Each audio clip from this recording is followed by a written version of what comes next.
I drove the last dirt spur off H58 for 40 minutes before I got to the turnaround. It wasn't really a road anymore. It was two muddy tracks with a strip of grass growing up the middle and frost heaves every few yards. The pickup bottomed out twice. On the second one, the toolbox slid into the duffel and I had to pull over and move them back. That was most of what I owned. The machinist's toolbox, a duffel with clothes in it, a manila envelope with the divorce decree inside. The decree had been finalized in March, 4 weeks after the fabrication shop in Marquette laid me off. I kept the envelope up in the cab where I could see it. I don't know why. It wasn't like I needed to check whether the marriage was over. The paper had already done that. Peter Jackson was waiting at the turnaround when I got there. He stood beside an older station wagon with his hands in the pockets of a quilted vest. He was a thin man with white hair combed flat and wire glasses. He had the look of a man who belonged behind a desk, not at the end of a road that barely existed. He raised one hand when I got out. "You must be Chase." "Yeah." "Peter Jackson." He came over and looked past me at the bed of the pickup. "That all of it?" "Pretty much." He nodded like I'd given him a measurement. The trail started at the edge of the turnaround and went up through the spruce. The tower stood on top of the bluff, all steel legs and timber walls. There were 62 stairs to the cab. Peter counted them out loud for the first part, then stopped around 30. He was breathing hard. I didn't say anything. I was breathing hard too. The tower had been decommissioned years ago, he told me, but the structure was sound. The cab sat on the granite with the windows facing north. When we got to the top, I looked through them and saw Lake Superior filling the whole side of the world. It was gray-blue under the afternoon light. No boats. No shoreline that I could make out. Just water going on until it met the sky. "That's the view," Peter said. "I can see that." He showed me the bunk, the little stove, and the weather instruments mounted outside the cab. There was a binder on a shelf beside the door, swollen from damp. "Grounds need to stay clear," he said. "Brush, fallen limbs, that sort of thing. Wind, temperature, visibility get logged twice a day, morning and evening. Conservancy wants it in the binder." "How much?" $600 a month. Housing's free. Nobody to answer to." He looked toward the windows. "You can stay through October if you last." I figured 600 wasn't much, but free housing made the number less stupid. Besides, I wasn't in a position to be particular. After the layoff, I'd stopped answering calls from people who used to know me. After the decree, there were fewer of those calls anyway. Peter took me back down to the shed at the trailhead. It was a low wooden building with a door that dragged over the threshold. Inside, there were propane cylinders stacked along one wall, some empty water jugs, and a radio bolted to a shelf. "VHF base radio," he said. "Only line out. No cell signal anywhere on the bluff." He showed me how to turn it on and which channel to use. The speaker gave a short burst of static when he tested it, then went quiet again. A steel footlocker with a padlock sat behind them. The lock was old and brown with rust. "What's in that?" "Well, that isn't Conservancy property." Peter adjusted his glasses. "Probably the supply driver's spare parts. Leave it be." I looked at the lock a little longer than I needed to. "Supplies come every 10 days, he said. "A man named Kingston Cox brings propane, water, mail. Last caretaker quit without notice in November. Left the tower unheated all winter." "What happened to him?" Peter rubbed one thumb across the other. "Nothing happened, far as I know. He quit." That was about the size of the answer.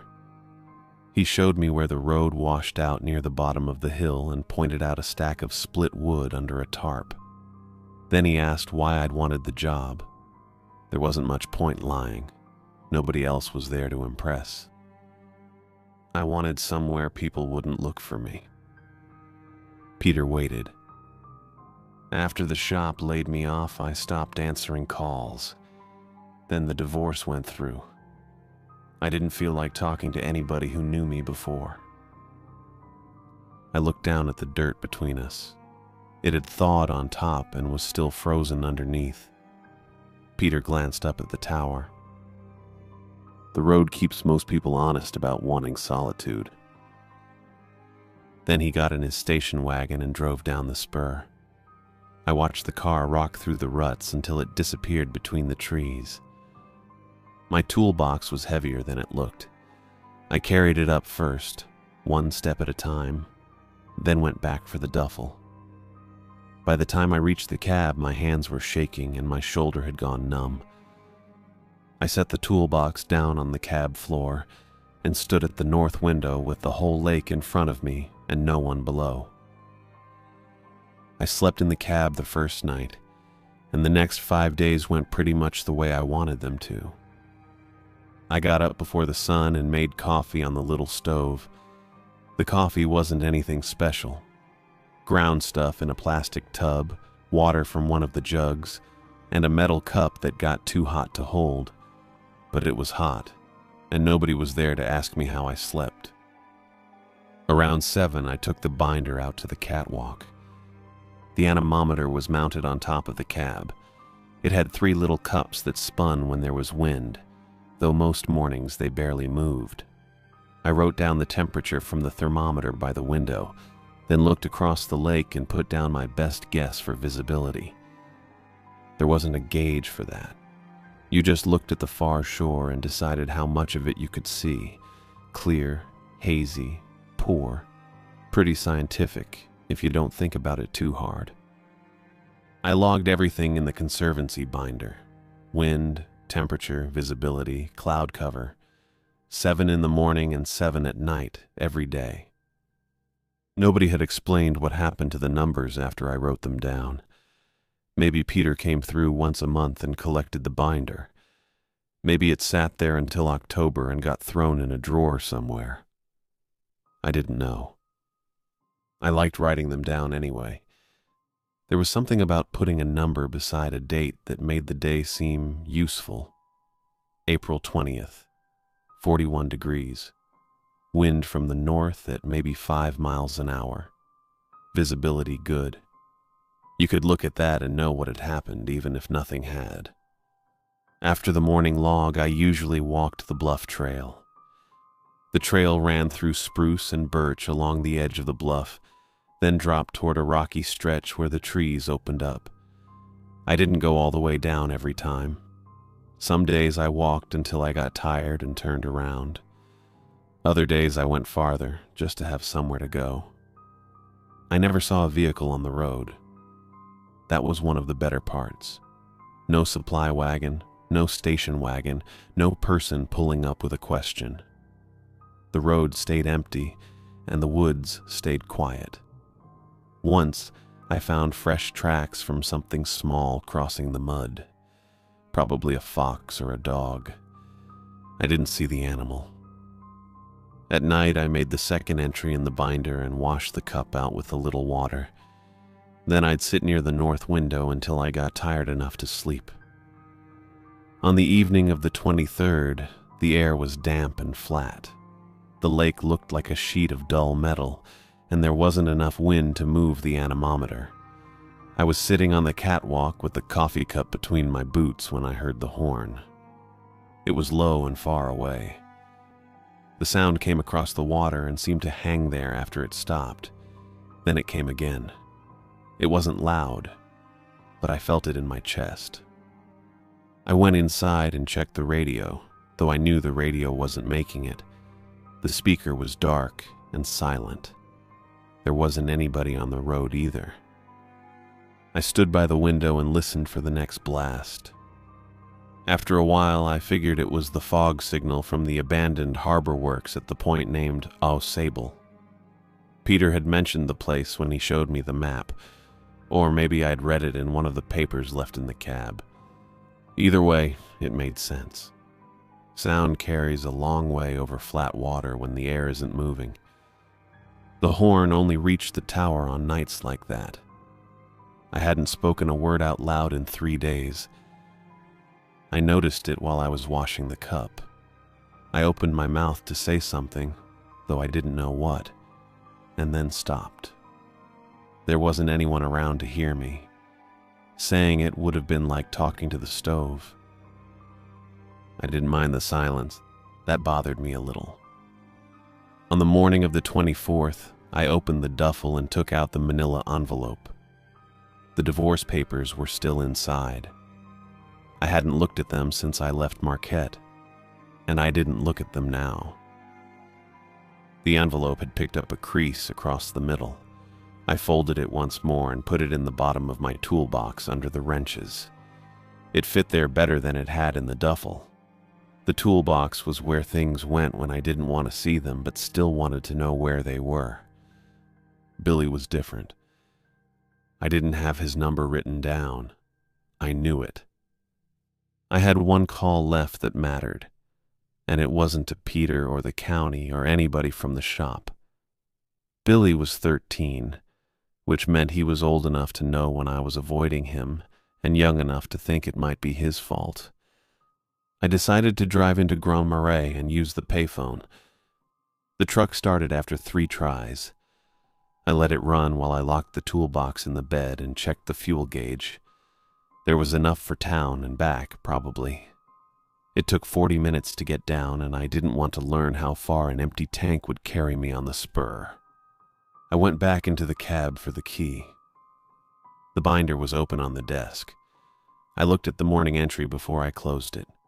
38 degrees, wind 0, visibility good. Same as yesterday, more or less. Then I locked the cab, went down the full flight of 62 stairs with 2 quarters in my coat pocket, and started the truck. The drive down took 40 minutes, same as it had going up, except downhill the ruts felt worse. The truck bounced enough to make the coins in my jacket pocket knock together. I kept one hand on the wheel and the other against the door where the latch was loose. Every time I hit a hole, the door jumped a little. I didn't mind the drive. It gave me time to figure out what I was going to say. That didn't help much. Grand Marais was quiet around midday. There were a few cars parked by the store and a pickup with a plow still mounted on the front, though there wasn't any snow left to plow. I pulled in beside the building and shut the truck off. The payphone was bolted to the outside wall under a little metal hood. It had a black receiver and a row of numbers worn smooth from use. I put the quarters in and dialed the house. It rang 3 times. Then Aubrey answered. Hello? It's me. There was a pause. Chase? Yeah. Where are you? Kettle Bluff. I know where the job is. Her voice was flat. Billy asked twice where you went. Twice. I've been meaning to call. You've been gone 9 days. I looked across the street at the empty storefronts. One had a faded sign in the window and another had plywood over the door.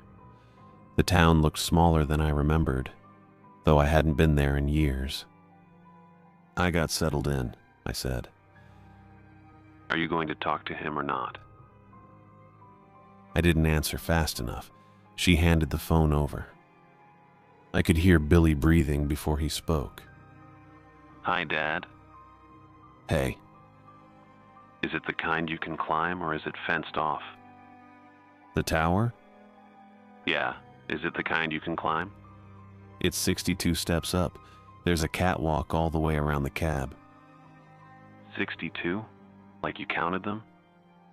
I counted them. Can you see the lake from up there? Can you see boats? What kind of boats? You can see the lake. There isn't much boat traffic this time of year. Can I see it? The question came out plain. You can come up in June. June? I've got a bunk in the tower. You can use that one. We can walk the catwalk and watch the boats go by. A whole week? A whole week. I'll send it in writing. There was a pause on his end. Okay, He said quietly. I knew that okay. He didn't believe me yet. I'll send it tomorrow. Actual June? Actual June. He breathed into the phone again. I could hear something in the background, maybe the television or a door closing. I wanted to ask him what he'd been doing, but I wasn't sure how to start. 9 days was a long stretch to leave a 13-year-old with no explanation. Billy asked me about the tower instead. That was easier. Does it have electricity? Some? Like enough for a television? No television. Okay. I could have kept talking, but the phone made a clicking sound in my ear. One of the quarters was almost gone. I've got to go, I said. Okay. I'll write you. Okay. I hung up and left my hand resting on the receiver. I had said it, and now it was the only thing I was actually working toward. The job, the tower, the $600, all of it was tied to getting him up there for that week. I had no idea if I could make it work, but I knew I had to. I went inside the store. It smelled like coffee, cardboard, and something fried. There were shelves of canned food along the walls and a glass case with sandwiches in it. A woman stood behind the counter wearing an apron over a sweatshirt. She had reading glasses hanging from a beaded chain and auburn hair clipped up on top of her head. I picked up a paper cup of coffee and a pack of batteries. That all for you? She asked. That's it. She rang it up and looked at me. Oh, you're the new fella at Kettle Bluff. I guess. Where are you staying then? Kettle Bluff. Oh, I know. I meant, are you up in the tower already? Yeah. She put the batteries in a small paper bag. I'm Zoe Cox. I nodded. My husband runs that supply road up there. He brings the propane and water and mail, all that stuff. He'll look after you, you know. I took the coffee and batteries. She counted out my change while I stood there with the warm cup in my hand. Kingston runs that road. He'll look after you, she said, and handed me my change. For 3 days, I did the same things I'd been doing. Up at dawn, coffee on the stove, weather log at 7. Then the trail in the afternoon with the loppers. Evening log at 7 again. Nothing came up the road. No supply truck yet. No hikers. No lost people looking for the lake or some scenic spot they saw on a map. Just the wind in the trees and that horn sometimes, way out over the water when the air went still. I had the weather binder on the desk by then, starting to get a little weight to it. Not much, but enough pages filled in that it looked like somebody had been there before me. Wind northwest. Temperature 32. Visibility 6 miles. Same kind of stuff. The night of April 27th got cold after dark. I had the stove running low and my coat hanging over the chair, but there was a draft coming along the floor by the cot. It kept getting under the blanket and finding my ankles. I rolled over once and pulled the blanket tighter. Didn't help. The draft was steady, not like wind around the windows. This was coming from below, cold enough it felt like somebody had cracked open a freezer door under the bed. I got up and knelt beside the cot. The floorboards were old pine, painted gray a long time ago and worn smooth in spots. I held my hand near the floor and moved it around. There it was. One board under the cot had warped up at one edge. It didn't look like much, just a thin, dark line where it had pulled away from the board beside it. I moved the cot over enough to get at it. The steel legs scraped on the floor and made a sound that seemed louder than it ought to have. Then I went to my toolbox and found a flathead screwdriver. I used that screwdriver more than anything else in there. It had a yellow handle and a bent tip from some job years ago. Still worked fine. The board came up hard. I had to work the screwdriver under it and lean on the handle until the wood gave with a little crack. It lifted maybe 3 inches at first. There was a space under there between the joists. I held the lamp down close and saw something shoved flat against the far side. Paper, or what had once been paper. I reached in with 2 fingers and pulled it loose. It was a spiral notebook with a blue cover gone gray from water. The cardboard had swollen up around the edges. Half the wire spiral was rusted orange. I sat on the cot and opened it careful. The first page had a name written inside the front cover, Patrick Garza. Under that was a phone number scratched out so hard the paper had torn through in places. I didn't know who Patrick was. Peter had said the last caretaker quit in November, but that was about it. Most of his stuff was gone, Peter said. Apparently not all of it. The first pages weren't much to look at. Chore lists, propane levels, notes about where the trail needed clearing. Patrick had written down a bear he saw near the lower switchback in September. Black one, rooting around under a fallen spruce. There was a note about a gale, too. 3 days of it. He wrote that the cab shook hard enough one morning that his coffee walked right off the desk and hit the floor. I looked over at my own coffee cup sitting beside the binder. That would take some wind. In the margins, he kept count of how long it had been since he'd talked to anybody. Not called anybody. Talked out loud. The numbers went up beside the regular entries. 6 days, 9 days, 14. I understood that more than I wanted to. Then I got about 10 pages in, and the writing changed. It got smaller, cramped down tight near the lines. The lists stopped. There were still dates, but not much else regular about it. October 2nd had a whole page. Patrick had been up on the catwalk after dark. He looked down toward the trees at the bottom of the tower and saw something standing there. He called it tall, hunched over. Its head was tilted too far back, facing up at the lit windows. I read that part twice. Patrick wrote that he stayed there for 90 minutes watching it. The thing didn't move. He shined his flashlight down at it more than once, but nothing looked back. No eyes caught the beam. Nothing reflected. In the morning, he went down to look. The ferns below the tower had been pressed flat in a patch. He wrote that it had a shape, but not one he knew. Not a bed, not tracks, not any animal he'd seen. That was all there was on the page. I closed the notebook and sat there with both hands on it. The lamp hissed a little behind me. Outside, the windows were black except for the faint shape of the catwalk railing. I opened it again. The words were still there. Patrick Garza had written them in pen, and then hidden the whole thing under a floorboard. I didn't know why he hadn't taken it with him when he quit. Maybe he forgot. Maybe he didn't. I put the board back over the empty space and pushed the cot where it had been. The warped edge still showed along the floor.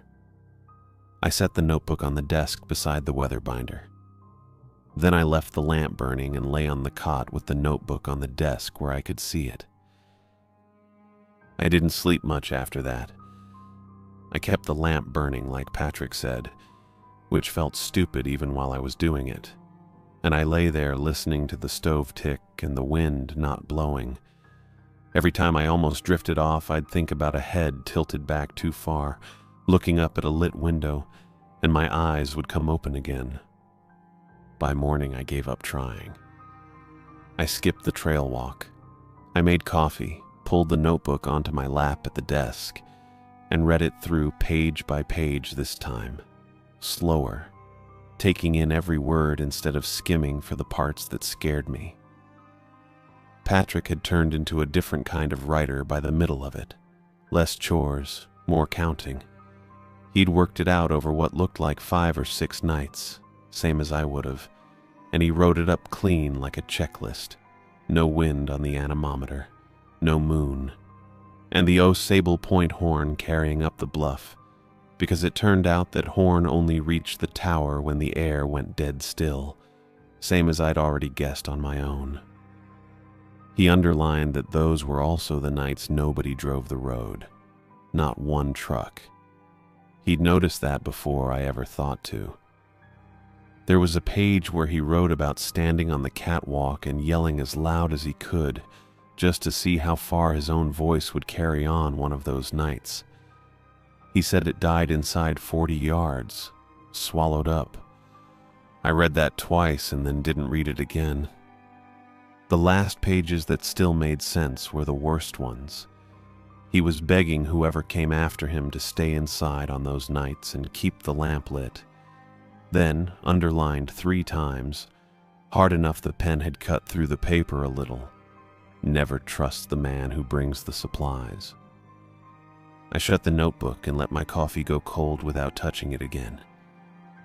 Then I pulled my own binder over, the weather log, and paged back through the week I'd already recorded without thinking much about it. 3 nights the anemometer had read 0. One of those nights I'd heard the horn and gone to bed without so much as looking down at the trees.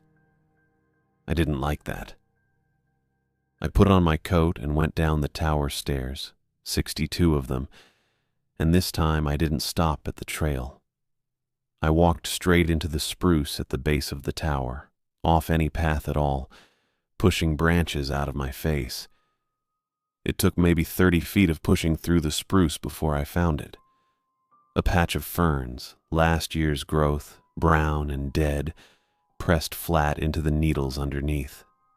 Not trampled looking, pressed, like something heavy had laid down there and stayed a long time without moving. I didn't see one track leading into it or out of it.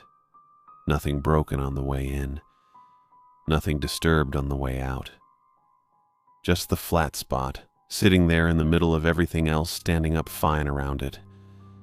I crouched at the edge of it, didn't step in, didn't much want to. From right where I was kneeling, I could look straight up between the tower legs and see my own window, the one with the lamp still burning inside from the night before, small and yellow way up there against the gray sky. And behind me, through the trunks, I could see the dirt road, close enough that anything standing here would have had a clear line to both. I stayed crouched there a minute longer, looking at the pressed down ferns. Then I got up and walked back out of the trees without ever putting a boot inside that patch. From the exact spot where it would have stood, I looked up again at my own window. I heard the truck before I saw it. Low gears grinding up the switchbacks, engine working hard against the grade. I'd been up since dawn with Patrick's notebook still on my mind, and the sound of a motor climbing that road was a relief. I climbed down all 62 steps and out to the turnaround. A flatbed rounded the last bend, propane cylinders lashed down and back, and a man was talking before he even had the door open. "There he is," he said, swinging out of the cab. "New fella at Kettle Bluff. Peter told me you started up here, couple weeks back now?" He was a big man, heavy through the middle, wearing a mesh cap over thinning hair. His face had that permanent red look from years outdoors. He grabbed my hand with both of his and shook it like he meant it. "Kingston Cox," he said. "I run this road for the Conservancy. You're stuck with me every 10 days whether you like it or not." "Chase," I said. "Chase. Good. All right." He was already moving to the truck bed. "Got your propane, got your water, got a sack of mail somebody dropped off in town, and this." He handed me a paper bag, warm through the paper. "Pasties," he said. "Denise, well, my wife Zoe, made these fresh this morning before I left. Meat and potato. Take 2, there's plenty." I said thanks. It smelled good enough that I almost opened it right there. We worked the propane cylinders off the truck together, him doing most of the lifting even though I offered. Then the water jugs, 5 gallons each, heavier than they looked. Then the mail sack, canvas, tied at the top with a leather strap. Kingston walked the grounds with me while I set the jugs by the shed. He pointed out where the road washed out every spring thaw, a stretch about a mile down where the culvert never held. 11 years I've run this, he said. Know that fog signal better than the Coast Guard does, I'd bet you money. It don't sing every night. Only sings on the dead ones. No wind, no moon. Learned that my first winter up here. I kept quiet about that. I'd learned it myself, the hard way, out of a dead man's notebook. Found something under the floorboards, I said instead. Notebook. Belonged to a fella named Patrick. Kingston's face went flat for about half a second, just stopped moving entirely, like somebody had hit pause on it. Then he laughed, loud, and shook his head. "Patrick Garza," he said. "Now there's a name I hadn't heard in a while. That's a sore subject around here, hey? How's that?" "Drunk," Kingston said. "Cracked up bad. Out here alone too long. Talked about lights, shapes, all kinds of stuff that wasn't there. Left in the middle of the night back in November. Didn't even wait for his last check. It's still sitting in the conservancy office down in Grand Marais, far as I know." I thought about the handwriting in that notebook. It hadn't read like a drunk man's handwriting. It had read like a man counting days. "What's in the shed?" I asked. "Just my own gear," Kingston said. "Tools, chains, all locked up in the footlocker." He walked back to the truck and came back with a new brass padlock still in its plastic packaging. "Gonna swap this out for you. Old one's rusted clean through." He worked it onto the hasp while I watched, snapped it shut, tested it once with a hard tug. "There," he said. "Good as new." I'd sealed a letter to Billy before I ever heard the truck coming, figuring I'd need to catch him whenever he showed. I pulled it out of my coat and handed it over. "Could you drop this at the post office? Marquette address." "Course." He tucked it into his shirt pocket, patted it once like he was making sure it'd stay. Then he looked at me, still friendly, still easy. "Who else is expecting to hear from you? Family? Anybody like that? Somebody who'd notice if you went a couple weeks quiet?" "The boy," I said. "Nobody else." Kingston nodded like that was the answer he'd been waiting on the whole time. "That's the whole reason men come to a place like this," he said, and clapped me on the arm hard enough to rock me a little. Then he climbed up into the cab. The flatbed rolled back down the hill the way it came, engine grinding low against the grade until the trees swallowed the sound of it. I held the warm bag of pasties and looked at the new brass padlock shining on the shed hasp. By the time the truck sound was gone, the pasties were cold. I ate them anyway. Meat and potato, crust hard around the edges, but they were still better than most of what I made for myself. I swapped out the propane tanks, carried the water jugs into the cab, and put Kingston's brass padlock on the shed hasp. Then I brought the notebook upstairs. The lamp was burning on the desk. My letter to Billy was gone from my pocket, headed down the hill in Kingston's shirt pocket, and that was about as much contact with the outside world as I was going to get for a while. I opened the notebook to where I'd stopped. Patrick's writing had gotten smaller by then, not messier. Smaller, like he was trying to fit more of it into the space he had left. The shape never made it upstairs. It never touched the windows. It stayed out by the trees. I read those 3 lines twice. He'd written them under an entry about the 11th sighting. He'd been keeping count. 6 nights of seeing the same thing below the tower, always standing where the trees opened up, always looking toward the light.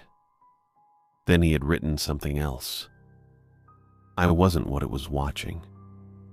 I turned the page over and looked back at it because the sentence was written again on the next line. I wasn't the thing it watched. The second one was underlined. Then he had drawn a box around it and written the rest in the space below. It was looking at the road. I sat there with my hand on the page. That changed it. Up until then, I figured Patrick had seen something and made it bigger by watching it night after night. A person in the trees, maybe. A bear standing up. Some trick of distance and bad light. The kind of thing that gets worse when you're alone and have nobody around to tell you you're wrong. But if it wasn't looking at him, then it had been looking past him. At the road, the next entries were about engines. Patrick heard one after dark on a night when no delivery was scheduled.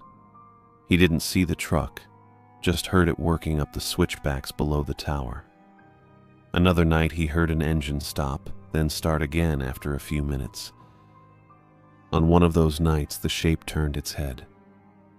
Patrick said it happened slowly, away from the tower and toward the sound of the engine. That was the part I didn't like. I knew what an engine sounded like on that road. Kingston's flatbed worked hard coming up, gears grinding and the whole truck shaking against the grade. You could hear it before you saw it. But this had happened after dark, when there wasn't supposed to be anybody coming. I kept reading. The second to last entry said Patrick had gone down to the shed and found that someone had been inside the cab while he was gone. His mail had been opened. His weather log had been taken apart and put back together. He counted the pages before and after. Nothing was missing. He wrote that somebody had been counting them. I looked at my own binder on the desk. It was closed, with the week's weather entries inside. I had never thought about somebody touching it. There wasn't anybody here to touch it. At the bottom of the page, Patrick wrote that he had started hiding the notebook under the floor. The last entry was only 3 lines. He had told the driver he was leaving early. The driver had offered to come up that night and help him load. He was going to sit on the catwalk with the lamp on until sunrise. The pages after that were gone, torn out at the spine, not cut. I ran my thumb along the rough paper stubs and counted them. There were 6. I had no idea what 10 pages could hold. Maybe nothing. Maybe the part that explained where he went. I shut the notebook and left it beside the weather binder on the desk. 3 days went by after that. May 1st came with a low gray sky and no wind. I did the morning log, checked the water, and walked down to the shed after lunch. The radio was mounted on the wall beside the workbench, where Peter had said it would be. I picked up the handset and turned the knob until I found the Conservancy channel. It took him a minute to answer. Well, go ahead. Peter, it's Chase. Yes, I know who it is. I've got a question about Patrick. There was a pause. Static hissed in the handset. Well, what about him? Kingston said he vanished in the night. Said he left without waiting for his last check. That's right. You told me he quit. Well, he did quit. He just didn't come down and fill out the proper paperwork, and that's about the size of it. Did anybody go looking? Looking where? Here, the tower, the road. Peter breathed into the radio. It sounded thin and close. Chase, there was no reason to file a report. He was an adult man. He left his position. His check was never collected, Yes. and nobody checked on him? On whose behalf? There was nobody to file one. They both came out here the way you did. Alone and glad of it. I held the handset tighter. Both? Peter didn't answer right away. The caretaker before Patrick, He said, Marcus Fenn. He quit abruptly in 2021. Never sent for the tools he left in the shed. did anybody file a report on him? No. Why not? Well, same reason. There was nobody to file one for. He came out here alone, and he left on his own. That's about the size of it. I looked around the shed. Propane cylinders stood in a row against the far wall. Behind them was the steel footlocker with Kingston's new brass padlock on it. I set the radio handset down in the shed and stood there with the door open, looking at the padlock. 2 days went by before I drove down again. I spent most of May 2nd doing nothing useful. Checked the water, split a little wood, and walked around the tower without going far enough into the trees to see the pressed down ferns. I kept thinking about that padlock on the shed and the way Peter had talked about 2 men leaving without anybody asking where they went. By the morning of May 3rd, I had a letter in my pocket and a question I needed answered. I got to the store 40 minutes later. Same ruts, same loose latch on the truck door, same trees crowding the road on both sides. This time I had a reason to be there besides coffee and batteries. I wanted to know if the letter I'd given Kingston had made it to the post office. The payphone was mounted outside the store under a little metal roof. It smelled like old rain and cigarette smoke, though nobody was standing around smoking. I put in the coins and dialed the number from memory. Billy answered on the 4th ring. Hello? It's me. There was a pause, not a long one. Dad? Yeah, how's it going? Okay. He said it quiet, the way he did when it wasn't really okay. Did you get the mail? I was going to ask you that. Oh. I could hear something running in the background. A washing machine, maybe. Or the furnace. It was hard to tell through the phone. Did the letter come? I asked. No letter came. Mom checked. Can you ask her again? She's right here. I heard him move the phone. There was some muffled talking, then Aubrey came on. Chase? Hey. 9 days. Nothing came. She said it flat. Then she said it again. 9 days. Nothing came. I looked out across the parking lot while she talked. There were 2 pickups by the store and a stack of salt bags beside the door. A gull was picking at something near the curb. I watched it pull at a scrap of paper and felt my hand tighten around the phone. I'll bring the June dates in writing next trip, I said. Hand them to him myself if I have to. You said you'd send it. Billy said. He must have taken the phone back. I did send it. I had no answer for him. Neither did he. We stayed quiet for a few seconds, listening to each other breathe through the line. Then I said I'd talk to him soon and hung up. The letter had left the bluff in Kingston's shirt pocket. I had watched him put it there. He'd patted the pocket afterward, like he was making sure it stayed put. It had not reached a mailbox 11 miles away. I sat in the truck with the engine off and worked that through a couple times. There weren't many ways for a letter to disappear between the tower and town. It could fall out. Kingston could forget it. He could lose it in the cab with the rest of his junk. Or he could have taken it somewhere else. That was the one I kept coming back to, which didn't make it true. I know the difference. A thing can bother you without being evidence. I stepped through the door and bought coffee. Zoe was behind the counter, wearing her reading glasses on the beaded chain and sorting a box of canned goods. She looked up when I came in. "Oh, you're back down again," she said. "Kingston must have left you needing half the store, you know." "Just coffee." "Well, that's what everybody says till they see the batteries. Then it's batteries, crackers, and something sweet for the road." After charging me, she looked at me and put the coffee in a paper cup. I stood by the counter, my change already in hand. "Kingston come through here yesterday?" I asked. "Oh, barely see him on the fog nights. He likes the back roads when the air is flat and there's no traffic on them." She said it like she was talking about a man who liked fishing or kept his radio too loud. "How far does he go on those nights?" She shrugged and pushed the cup toward me. "Never asked. He's been doing it since before we got married. You know how men are about their roads." "Yeah." I paid and took the coffee. She started telling me about something else, some delivery that had come in short a case of bottled water, but I didn't stay long enough to hear how it ended. I said thanks and went back outside. The truck was still where I'd left it. I climbed in, set the coffee in the holder, and pulled out the binder where I kept the weather notes. 3 zero-wind nights were already logged. I found the dates and wrote Horn beside the ones where I'd heard it. The word looked small in the margin.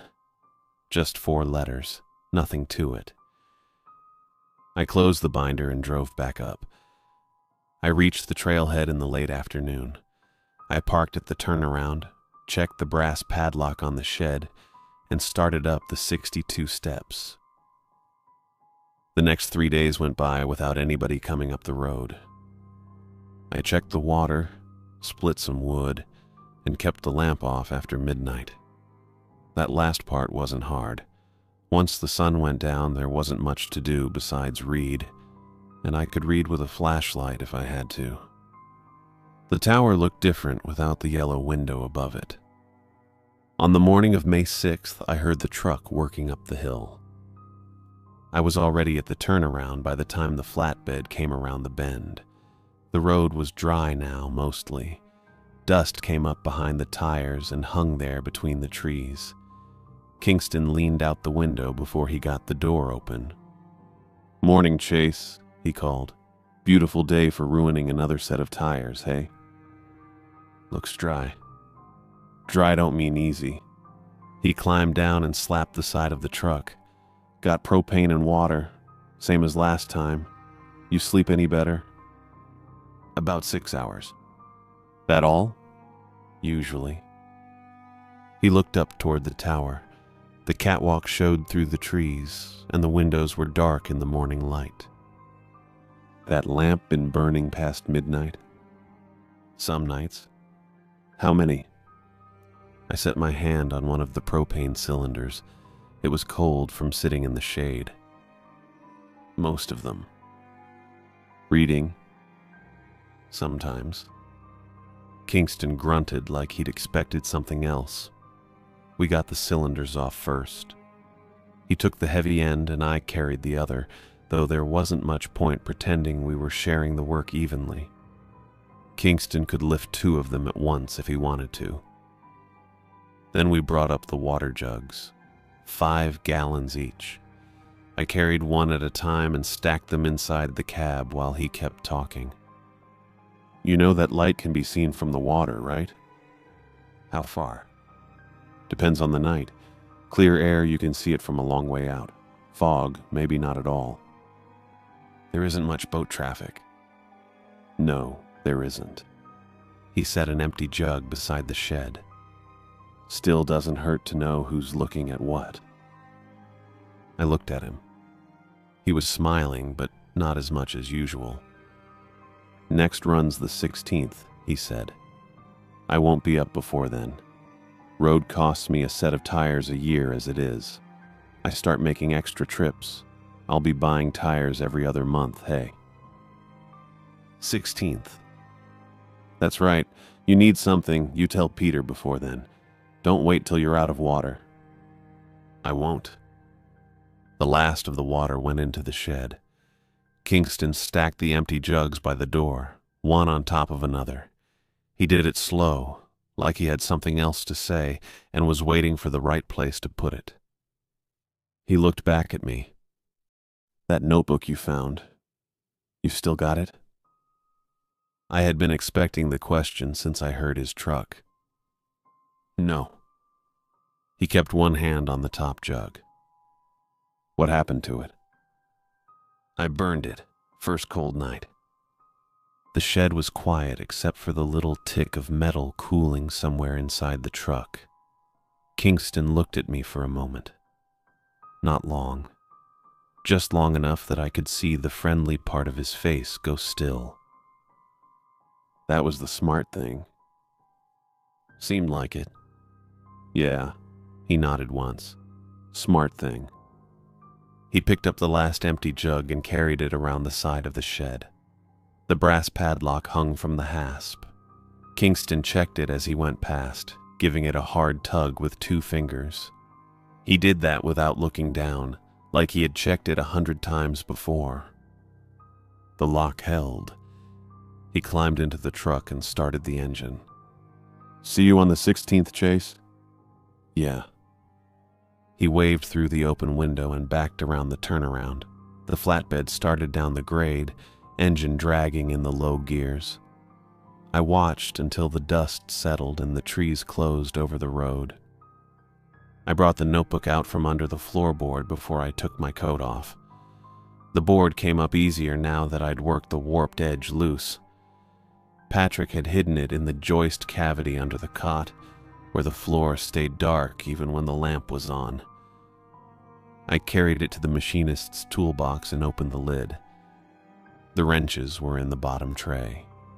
I moved them aside and put the notebook underneath, then set the brown paper envelope on top. The envelope had been in there since I came up, and I hadn't opened it. I didn't need another thing in my head. I shut the toolbox and turned the latch. By evening, I had the lamp lit again. I opened the binder to the back and started a new column. I wrote the date at the top, then made 3 spaces underneath it. Wind, moon, horn. The old entries were in the front. They told me what the weather had done. This was different. I was trying to find out what happened on the nights when the air went still. I checked the anemometer through the window on the north wall. 4 miles an hour. The moon was 3/4 full, hanging low over the trees. I listened for the horn and heard nothing. I wrote the first entry in the new column. Wind 4, moon 3/4, no horn. 2 more nights went by before anything worth writing down happened. The first one was May 7th. Wind out of the west, 2 miles an hour at 7, then nothing by midnight. No horn. I wrote it in the new column and went to bed. The next night was different. At 7 p.m. on May 8th, the anemometer read 0. The cups weren't turning at all. Not slow. Not catching every few seconds. Just sitting there. I wrote wind 0, moon 3/4, and left the horn space blank. By full dark, the horn from the point at Au Sable had started up. It was louder than I'd heard it before. Its long, low notes carried across the lake and up the bluff. I could feel a little vibration in the catwalk railing when it sounded, though that might have just been the tower moving under me. I took the flashlight and went outside. The beam reached the trees below in a white circle that got smaller as soon as it touched the dark. I swept it from one side of the tower to the other, checking the whole arc of spruce. The flattened patch was still there, about 30 feet from the tree's edge. The ferns around it stood up. The ones in the middle stayed pressed down. No one was in the patch. I moved the light farther left, then back again. Nothing. The horn kept sounding behind me, and every time it went quiet, I could hear the lake below the bluff. A little water against the shore. Some branches rubbing together. the tower making its small metal noises. I stayed on the catwalk. I didn't have any reason to, exactly. I could have gone back inside and watched the same dark windows from the desk. The horn was going, and I wanted to see if it came back in still air. Around 11, I checked the trees again. At 12, I checked the road. It was empty. Then I saw a light below the tower. It wasn't a headlight, just one white spot moving between the trees, too high to be a flashlight on the ground and too low to be anything on the road. It stopped, then moved again. I killed my own flashlight and crouched beside the railing. The light came closer. For a second, I could see the man carrying it. Kingston's size, or close enough. Heavy shoulders under a jacket. Headlamp strapped around his forehead. He came up from the direction of the trailhead and walked into the trees with the light pointed down. He didn't call out. He never raised his eyes toward the tower. He just kept going, slow and careful, searching the ground. I stayed crouched there with one hand on the railing. I was terrified. There wasn't another word for it. The horn sounded again, and Kingston stopped. The light swung toward the tower's supports. I didn't wait to see what he did next. I slipped inside and started down the stairs, going faster than I should have. The metal steps shook under my boots. I grabbed the rail with both hands and missed one step near the bottom, caught myself, and hit the next one hard enough to jar my knee. I got off the tower and went into the trees. The spruce branches caught at my coat. I kept the flashlight off and worked toward the trailhead by feel, using the trunks for cover. I didn't go near the flattened patch. I knew where it was, even in the dark. The horn sounded behind me. Then the truck engine came through the trees. Low gears, the engine working against the hill. It had stopped somewhere below the turnaround, not at the shed. I could hear it idling through the trees, but I couldn't see the headlights. Kingston's headlamp moved near the road. He was still looking for something. I crouched behind a spruce and held my breath. The engine ran for another minute, maybe 2. Then the headlamp disappeared. The truck changed gears and started back down. I stayed there until I couldn't hear it anymore. At 1:20 a.m., a light breeze came off the lake. It moved through the branches and touched my face. At the same time, the horn stopped in the middle of a note. Not faded out, stopped. The silence afterward was worse. I went back to the tower with the flashlight in my hand and the beam pointed at the ground. I kept my eyes on the path. The patch was still there. Whatever had been in it before, it hadn't needed to be standing there while I watched. I slept until late morning. When I went down to the trailhead, the mud was still soft from the rain earlier in the week. Tire tracks crossed the turnaround in a wide arc. They'd come up the road and stopped before the shed, out far enough that the truck couldn't reach the door. Then the tracks backed up. The tread was wide and deep, fresh enough that the edges hadn't slumped. Kingston wasn't due until May 16th. Nobody was expected on that road. I stood there looking at the tracks for a while. The truck had come up in the dark. Kingston had gotten out with his headlamp and gone into the trees. Then he'd come back and left without coming to the tower or the shed. That was what the tracks said anyway. The shed was secured with its brass padlock. I took out my conservancy key and tried it. The key went in partway, then stopped. Kingston's lock wasn't keyed to the conservancy set. I tried it again, because sometimes a key catches if you don't have it lined up right. Nothing. The radio was inside. It was the only way off the bluff besides walking down the road, and the only road led past the place where Kingston had stopped and turned around. I stood with the key in my hand and looked at the lock. On a night when the horn was sounding and nobody was supposed to be driving, a truck had come halfway up the road. I couldn't call anybody about it. That was the part that got to me. I went back to the tower and got the pry bar and framing hammer from the toolbox.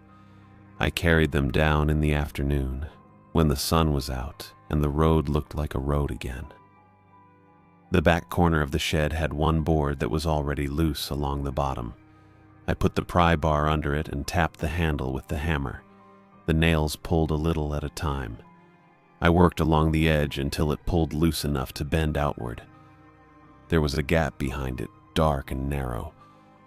I put one arm through first, then my shoulder. The wood caught on my coat, but I got inside. The shed smelled like dust, oil, and old mouse droppings. I ran my hand along the wall and touched the radio. The base set was cold under my fingers. I turned the knob. A small green light came on. I turned it back off and backed out through the gap. Then I tapped the board into place with the hammer, careful not to drive the nails all the way back. It didn't need to hold much, just needed to look like nobody had been in there. I pressed the loose board flat with my palm until it sat flush and walked away without looking back at it. Nothing much happened over the next 3 nights. Wind out of the northwest, then flat, then a little rain that didn't amount to anything. I logged all of it and didn't write horn in the margin once. May 11th was my 9th night of counting. At 7, the anemometer needle hadn't shifted off 0, same as the other times, and there was no moon at all, just a black sky with a few stars poking through. I logged the reading and didn't dwell on it.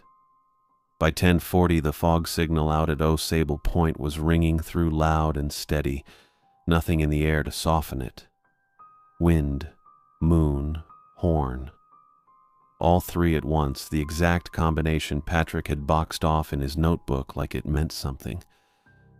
I was still at the desk with the pen in my hand when the little battery radio I keep going for company slid off the station into flat hiss. I hadn't touched it. I reached over and gave the dial a twist and it stayed hiss, so I shut it off.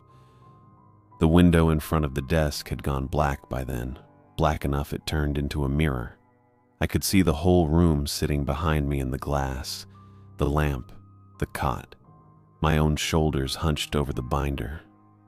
And past all that, way down past the reflection of my own room, right at the base of the tower where the trees start, there was a shape standing in among them. I turned around and looked at the real glass instead of the reflection. It was there. Gaunt, too tall for a man, hunched over like its own height was too much for it to carry straight.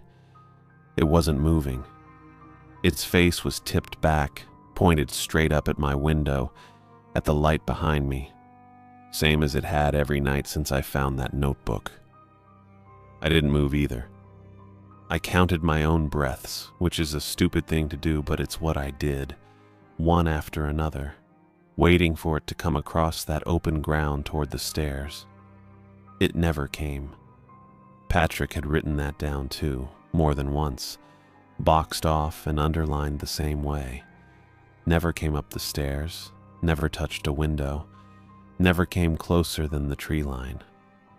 I knew that because I'd read it enough times by lamplight that I could have recited it without the book in front of me. That's when the headlights swung onto the dirt road. They came up fast, faster than anybody drives that road on purpose, fast enough I heard the truck bottom out twice on the ruts before it even cleared the trees. Nobody was due for 5 more days. The shape's head turned. Slow, the way a tree turns when the wind finally gets under it, away from my window and toward the road. It wasn't looking at me at all. It never had been. It was watching the road the same way Patrick wrote it, word for word, boxed twice on the page like he needed to tell himself twice before he'd believe it. I killed the lamp.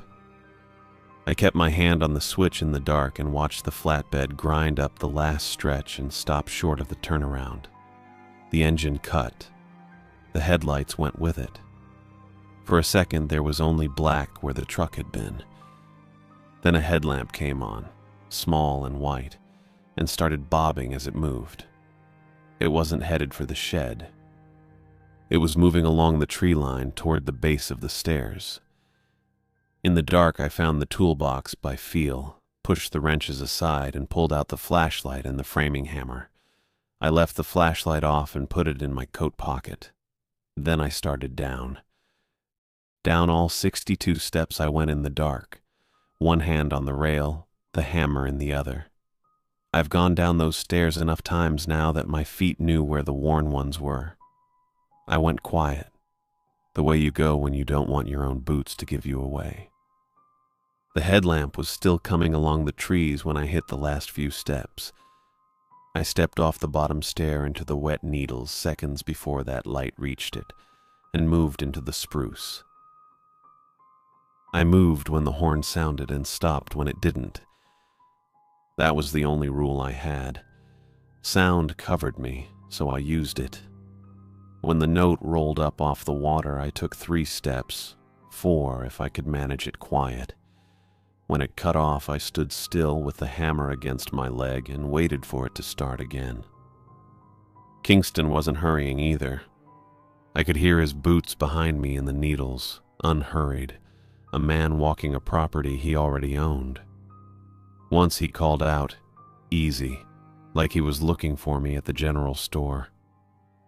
"Chase, you up there, buddy?" I didn't answer that.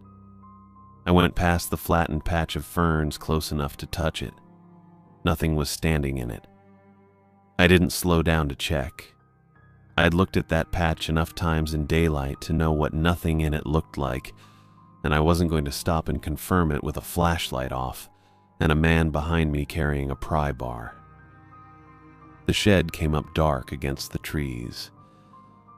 I found the back corner by feel, the board I'd already pulled loose once before, and got my fingers under the edge. It came free easier this time. I pushed my shoulders through the gap same as before, and reached into the dark until my hand found the radio.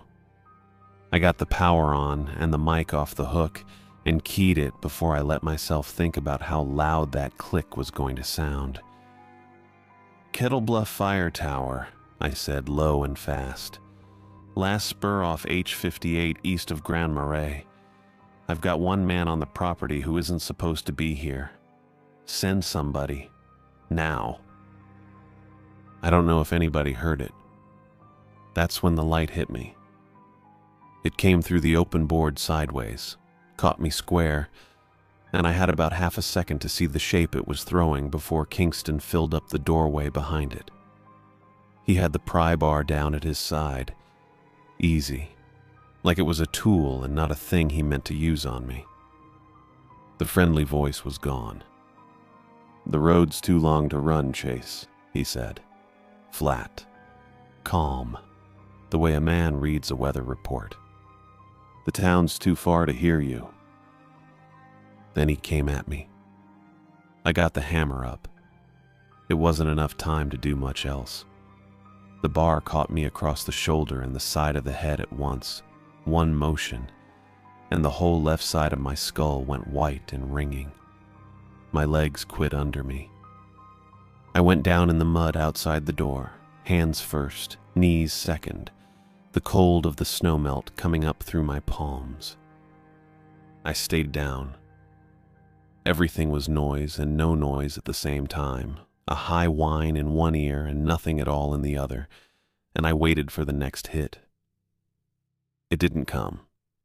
Kingston had stopped moving. I could hear that much, even through the ringing, and past him, out in the trees where the horn had been going all night, there was nothing. No wind, no note rolling up off the water. Just flat black quiet across the whole bluff. I got my eyes up. The headlamp was already moving away from me, fast, back along the tree line toward where the flatbed sat. It bounced hard with each stride. Kingston running heavy and unused to it. Then it went out. He didn't come back. I don't know how long I knelt there in the mud before my arms would hold me. Not long. Long enough that the cold worked all the way into my knees. I dragged myself back through the loose board into the shed, one arm mostly useless, and got my back up against the propane cylinders and the footlocker with its brass lock still cold against my spine. I found the mic again in the dark. "I'm hit," I said. "I'm staying put." Nobody answered that either.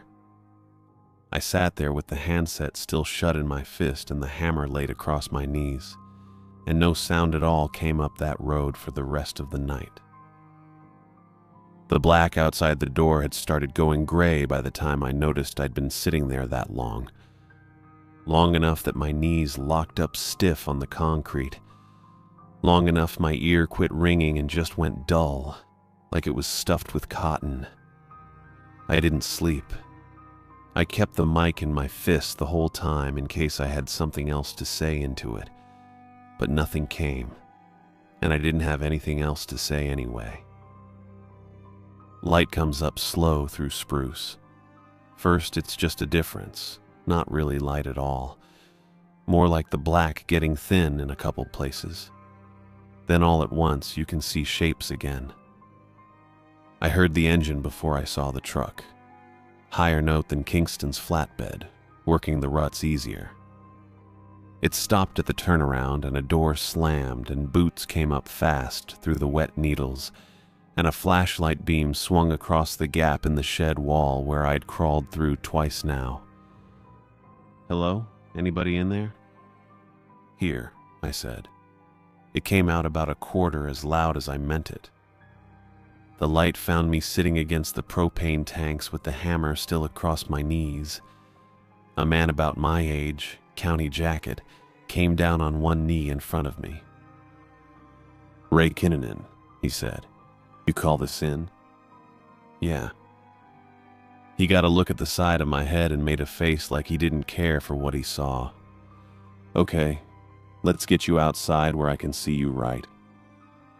He got a hand under my arm and I got my legs to work enough to stand, and we came out through the shed door instead of the board this time, out into gray light that hurt my eyes worse than the flashlight had.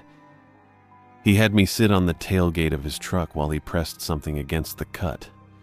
Asked if I could see two of him. I said one was plenty. Kingston's flatbed turned up a quarter-mile down the road, nose into the ditch, driver's door standing open. Keys still in it. No Kingston. Ray came back up from looking at it and didn't say much about that, just wrote something on a pad and looked at the shed a while.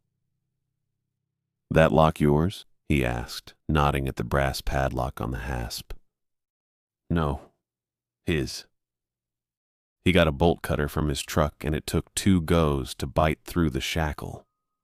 The door swung open on the same tanks lined up same as always, and behind them the footlocker sitting low on the concrete with its own lock, smaller, but Ray went through that one just as easy. Inside was a ledger, hardbound, and a bundle of driver's licenses and state IDs held together with a rubber band gone brittle and gray. Ray flipped the ledger open and turned it so I could see. Columns. Dates down one side, names down the other, all in the same hand, small and even. I found November without looking hard for it. Patrick Garza's name sat there plain as anything. Above it, dated 2021, was another name, Marcus Fenn. Ray asked me to walk him through the night, all of it, and I did. I told him about the notebook I found under the floorboard my first week, and the letter Kingston never mailed for me, and the tire tracks that came halfway up the road on the 8th and stopped short of the shed before backing out again. I told him about the questions Kingston used to ask, real friendly, about whether anybody was checking in on me. I told him about the pry bar in the doorway and what Kingston said before he swung it. "The road's too long to run. The town's too far to hear you. Ray wrote most of it down. Then he stopped writing and looked at me a second. "What made him quit?" he said. "Man's got you down. He doesn't finish it. Why?" I didn't tell him about the shape at the tree line, or the way its head had turned toward the road before the headlights ever showed. I didn't have a way to say it that wouldn't make him look at me different than he already was. "I don't know," I said. He let that sit and didn't push it. I walked him out past the base of the tower stairs to show him where I'd gone into the trees, and there it was, same as it always was. That stretch of dead ferns pressed flat about 30 feet in. No tracks going into it, none coming out. Ray stood over it a minute. "Deer bedded down there," he said, and didn't write anything about it at all. He told me the ledger alone was enough to reopen Patrick's file, and that names like the ones in that bundle were going to open up cases that had probably been sitting closed for years. He said there'd be men on this road for a week, easy. Then he carried the footlocker out to his truck himself, one arm under it, and set it in the bed careful, like it might still bite somebody. I stood in the turnaround with dried mud caked stiff on both knees, looking down the road at Kingston's flatbed sitting empty in the ditch where nobody had moved it yet. 9 days it took for the deputies to come and go on that road, and at the end of it, they had less than they started with in some ways. No Kingston, no body. Nobody found a boot or a shred of shirt in the ditch by that flatbed, and they went over that stretch of woods with more men than I'd seen up there since I took the job. The ledger from the footlocker matched up to licenses in 3 counties, which opens a lot of doors for a sheriff's department, I guess. Even if the man who filled that footlocker never turned up to answer for it. Ray told me that much before he stopped coming around. Said it like it was good news, which for the families of those names on the licenses I suppose it was. I got Peter on the shed radio and told him I was done, end of the month. He didn't argue it, which I half expected him to, seeing as how he'd have to find somebody else fool enough to sit up here alone. He just said the check would be waiting for me in Grand Marais, and I should come collect it myself. So I drove down. I had the June dates written on the back of the courthouse envelope, the same one that had been riding around in my truck bed since March, and I dropped my 2 quarters in the slot at the payphone like always. Aubrey answered and didn't ask me a single thing before she put Billy on. I don't know if that was kindness or if she just didn't want to hear whatever I had to say about any of it. Either way, I was glad not to have to say it. "Dad," Billy said. "is the tower still there?" "It's still there," I told him. "I'm not going to be in it, but I'll take you up it. 2nd week of June. I've got the dates written down and I'm bringing them to you myself, not mailing them." "Why not mail them?" "Because I'd rather hand it to you." He said, "Okay, quiet," in that tone he uses when he's not sure he believes me yet. I let it sit. I figured showing up would do more good than any amount of talking through a phone bolted to a wall. I didn't go into the general store. I don't know what I'd have said to Zoe if I had, standing there with her reading glasses on their little chain, asking me how the tower was treating me. I just got in the truck and drove back up the road. Packing out didn't take long. The toolbox, the duffel, the envelope, all of it went into the truck bed the same way it came in, like the last 2 months had just folded up and disappeared. I left Patrick's notebook on the desk next to the weather binder, both of them closed, side by side. Whoever came after me could open it or not. I wasn't going to be the one who decided that for him. That evening I checked the anemometer out of habit, same as every evening, and it sat dead at 0. No moon at all. By 10, the horn out at Sable Point was rolling up the bluff clear and steady, nothing in the air to soften it. All 3, same as Patrick had it boxed in his notebook. I could have gotten in the truck right then. Wasn't anything keeping me. But I didn't want to leave it like that. Not on the last night. So I lit the lamp and left it burning and went out on the catwalk instead. The air was so still up there I could have shouted and it wouldn't have carried 40 yards. I stood at the rail a good while, looking down past the tower legs to where the trees start, and that's when I saw it. Same spot as always, 30 feet in, head tipped back too far, watching my window same as it had every night since I found that notebook under the floor. I didn't reach for the flashlight in my pocket. Didn't see the point in it anymore. I just stood there and let it look, and it stood there and looked. Then, slow, the way it does everything, its head turned away from me and settled on the road. The road was empty. Nobody was coming up it tonight. No headlights, no flatbed grinding through the ruts. It didn't matter. It watched that empty road the same way it had watched Kingston's truck come up 9 nights before, patient as a fence post, like it was still waiting on something that had already happened. I stayed until the horn quit, and a little breeze came up off the lake and moved the treetops, and then I went in and put out the lamp and sat on the cot, with my hands folded until the windows turned from black to gray. At sunrise, I carried the last of it down, all 62 of those steps, same as I'd carried everything else up and down that stairway for 2 months. I walked past the tree line on my way to the truck. The ferns were pressed flat again, fresh, 30 feet in, same shape they'd always been. Nothing was standing in them. I didn't stop to look twice. I put the toolbox in the bed, shut the tailgate, and drove down off the bluff into the last of the morning fog, and I didn't look back at the tower once.